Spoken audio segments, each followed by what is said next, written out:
Arapiraca sempre foi uma cidade que tem um grande orgulho de si própria, né? Um orgulho de ter crescido tanto no interior do estado de Alagoas em tão pouco tempo, tem apenas 83 anos. E o IDH tem avançado, mas é preciso avançar mais, como o IDH do Nordeste, que ainda é baixo. Mas com algumas ações, tipo o programa de saúde da família, que a gente hoje abrange 80% da zona urbana e 100% da zona rural. Isso tem melhorado bastante o nosso IDH. A implantação das escolas de tempo integral, que tem melhorado a qualidade de educação, tem combatido com eficácia tanto a evasão como a repetência. A evasão nas escolas de tempo integral, e nós temos 5 escolas de tempo integral em Arapiraca, a evasão foi 0.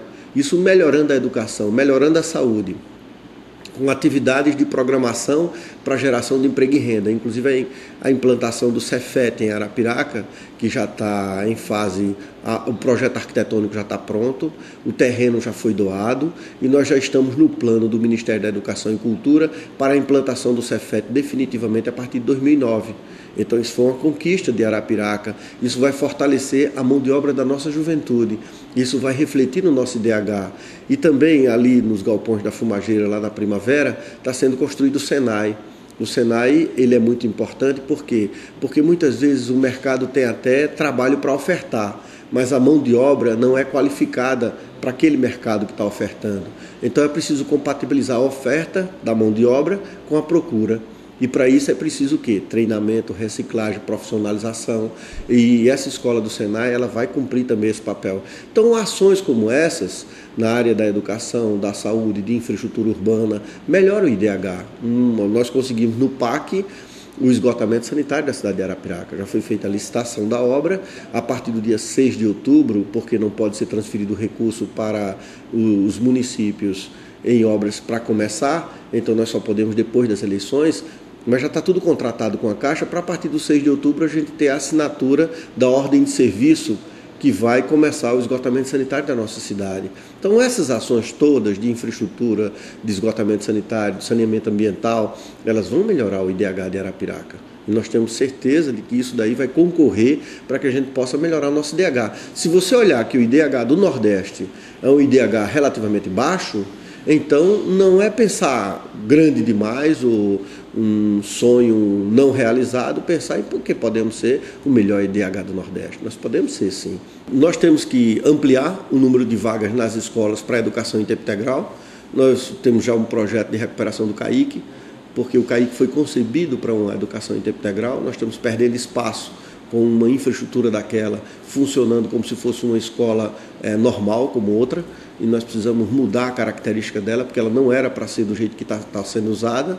Então eu acredito que o ano que vem a gente já pode ofertar o CAIC como escola de tempo integral. Já tem 2 projetos para a zona rural, um para o povoado de Bananeiras, outro para o povoado do Pau d'Arco, para a implantação da escola de tempo integral. Temos uma outra escola de tempo integral já com recursos garantidos, que é para o Planalto, que é aquela região da Coab Nova, onde há pelo FINIS, que é um financiamento de infraestrutura na área de habitação social do Ministério das Cidades, que nós já contratamos e que eu tenho absoluta convicção de que a gente vai poder realizar o ano que vem, de tal sorte que, se a gente perseguir as metas de ampliação do PSF para que a gente conquiste os 100% de cobertura a nível municipal, se a gente perseguir a meta de ampliar o número de ofertas de escolas em regime de tempo integral e combinado com ações de infraestrutura urbana, eu acho que Arapiraca resolve boa parte do seu problema. Do ponto de vista econômico, eu creio que é importante a gente continuar com a diversificação da agricultura no meio rural, e a gente precisa aumentar a produtividade no campo para que as pessoas possam viver dignamente no campo. E nós temos povoados em Arapiraca que têm um forte aspecto urbano, povoados grandes, que muitas vezes são maiores do que algumas cidades do interior do estado de Alagoas. E nós precisamos dar condição a esse homem do campo para ele viver bem no campo, não precisar vir para a cidade. Essa diversificação da agricultura, com a implantação do perímetro de irrigação da barragem da Bananeira, que também é uma conquista importante, nós já temos hoje 6 lotes pressurizados na barragem. Nós precisamos fomentar o cooperativismo e o associativismo, para com isso a gente conseguir disputar o mercado no que a gente possa fazer. E ter uma parceria com a Embrapa, a Universidade Federal, no campo da pesquisa, para que a gente saiba exatamente o que a gente deve plantar e levar para a zona rural da Arapiraca a agroindústria. Com isso a gente adensa a cadeia produtiva, melhora e aumenta o valor agregado e aumenta a renda do trabalhador no meio rural. Eu acho que isso fortalece o meio rural. No meio urbano, nós temos uma forte vocação pela posição geográfica de Arapiraca para trabalhar com atacados, para trabalhar com logística, tanto que hoje nós temos empresas multinacionais sediadas em Arapiraca que distribuem o seu produto para o Nordeste todo, demonstrando a vocação que Arapiraca possui para esse tipo de negócio, que é a logística. Já que Arapiraca ela é tão bem posicionada estrategicamente, então é importante que a gente viabilize um novo polo do Distrito Industrial, porque nós hoje já não temos terreno no Distrito Industrial para doar, para que as pessoas e as empresas possam se implantar aqui. Então, o mais correto seria o quê? O mais correto seria que a gente abrisse um segundo polo industrial em Arapiraca para fortalecer a nossa economia.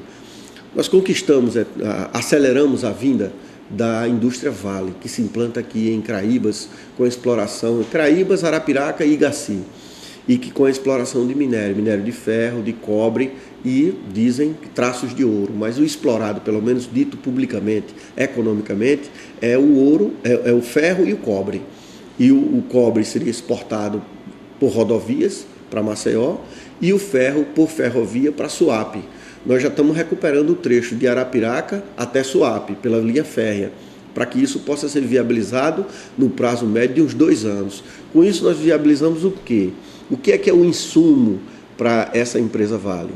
Constitui insumo dessa empresa Vale energia e água. E todo mundo sabe que Arapiraca tem um problema de água. Só que já foi tratado entre a empresa, a Prefeitura Municipal e o Governo do Estado, que a empresa vai investir na duplicação da adutora do Agreste, porque ela precisa de água bruta para ela, e vai investir numa quantidade 2 vezes superior ao que ela precisa, para que esse sobressalente seja destinado ao município de Arapiraca. Isso num curto espaço de tempo, porque ela precisa começar a exploração mineral. E ela só começa a exploração mineral na hora em que tiver essa produção de água em abundância para que ela possa usar. Quando essa empresa for embora, o tempo de vida útil, porque minério acaba. Então você tem uma exploração que é finita, que não vai ficar para sempre. O tempo médio que eles calculam, pelo que eles calcularam do volume da mina, é de 10 a 15 anos aí, na região de Arapiraca.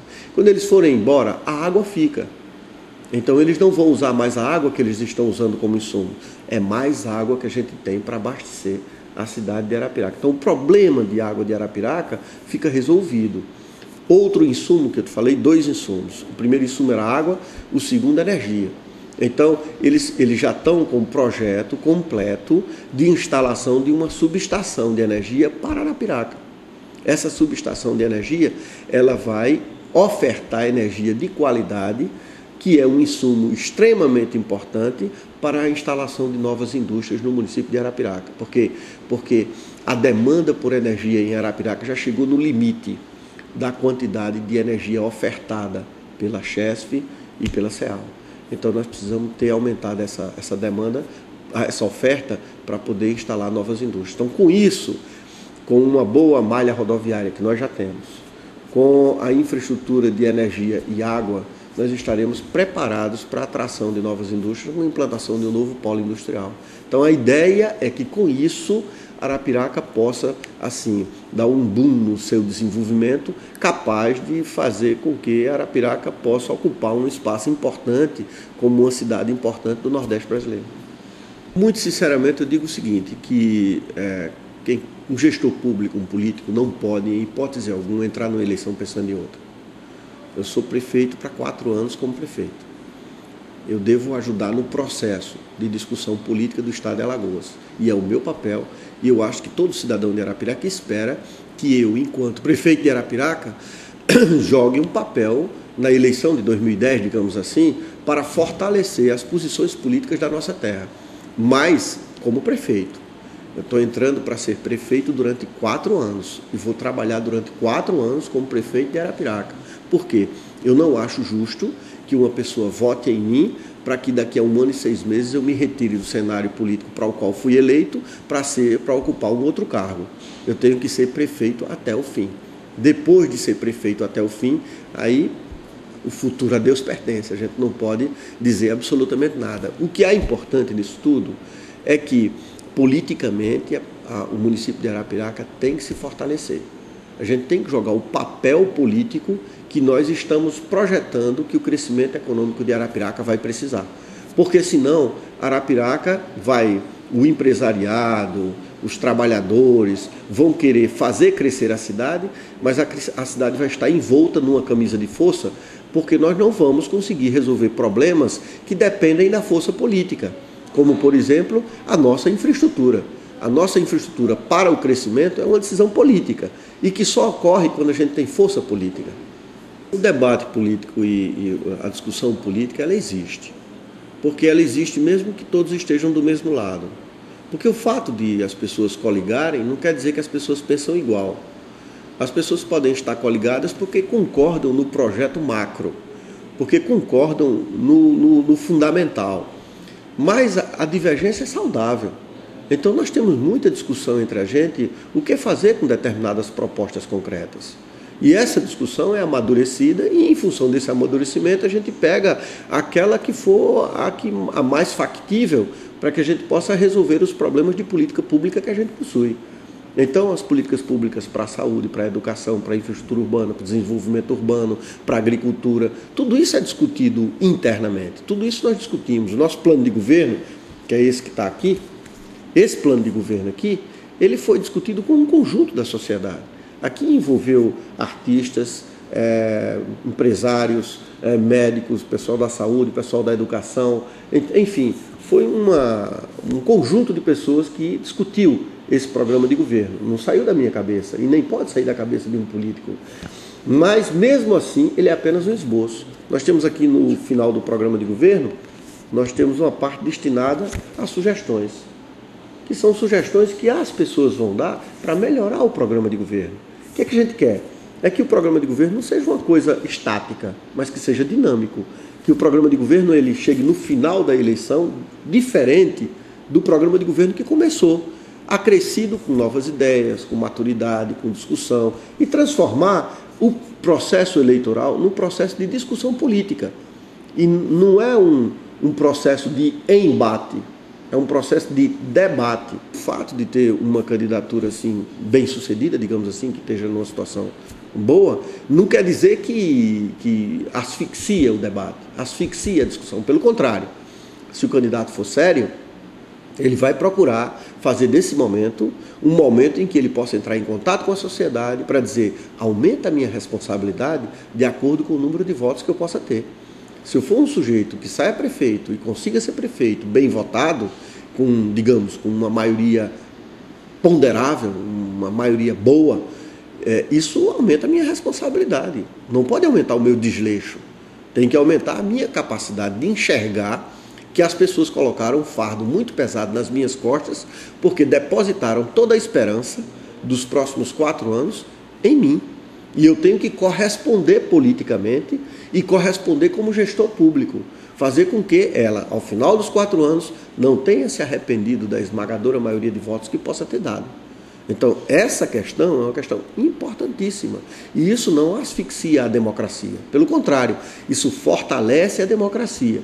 Arapiraca está tendo uma tradição de discutir política com P maiúsculo, de discutir propostas de governo, o que fazer com o recurso público, como aplicar o recurso público, em que direção a gente deve seguir. E mais que isso, qual o mecanismo de se fazer política? Qual é o nosso método de fazer política? Nós não fazemos política como qualquer um. Nós fazemos política com programa, com proposta, discutindo, mostrando, para conquistar as pessoas para as nossas propostas. Eu tenho 2 pilares na minha vida, né? A minha vida ela aconteceu com 2 pilares se firmando a cada dia. Isso, graças a Deus, e o destino me conduziu por aí. Primeiro foi que, ainda jovem, quando entrei na Universidade Federal de Alagoas e fiz o curso de Engenharia Civil, eu entrei também no movimento estudantil. E no movimento estudantil, com a repressão, com a ditadura, eu senti uma necessidade muito grande de lutar pelas liberdades democráticas. e via que havia uma injustiça muito grande nesse país, que era não deixar que as pessoas tivessem a liberdade de manifestação, de expressão, de lutar pelo que queria. Inclusive, nós tínhamos governadores e prefeitos de capitais que eram biônicos, que eram indicados por Brasília. Isso me revoltava bastante. Então, era preciso reagir a tudo isso e conquistar a liberdade democrática para o povo brasileiro. Porque a democracia, ela é muito importante para que a gente possa construir uma sociedade sólida com pessoas sadias, sadia mentalmente. Então, eu entrei no movimento estudantil. E do movimento estudantil, achei que era importante ter uma militância partidária. E fui para o PCdoB, que era o partido que mais se parecia comigo. E lá eu tive uma experiência enorme, porque entrei em contato com todos os livros do socialismo. E tive uma sólida formação cultural na área socialista, em relações com Cuba, com a União Soviética, com a China, com a Albânia e os clássicos, né, da literatura socialista, Che Guevara, entre outros, e Lenin, Marx. Então, essa leitura me possibilitou ter uma formação social mais consistente, enxergar o mundo de outra maneira e ver que era possível se construir um mundo melhor para a sociedade e enxergar o indivíduo como parte do conjunto de uma sociedade, que o indivíduo ele não está sozinho na sociedade, e nem ele pode andar olhando para si mesmo, que tudo que a gente faz tem uma relação com o meio e que a gente cumpre um papel social importante na nossa cidade ou no nosso país. Então isso me fez ter uma consciência social mais avançada do que a que eu tinha quando entrei na universidade.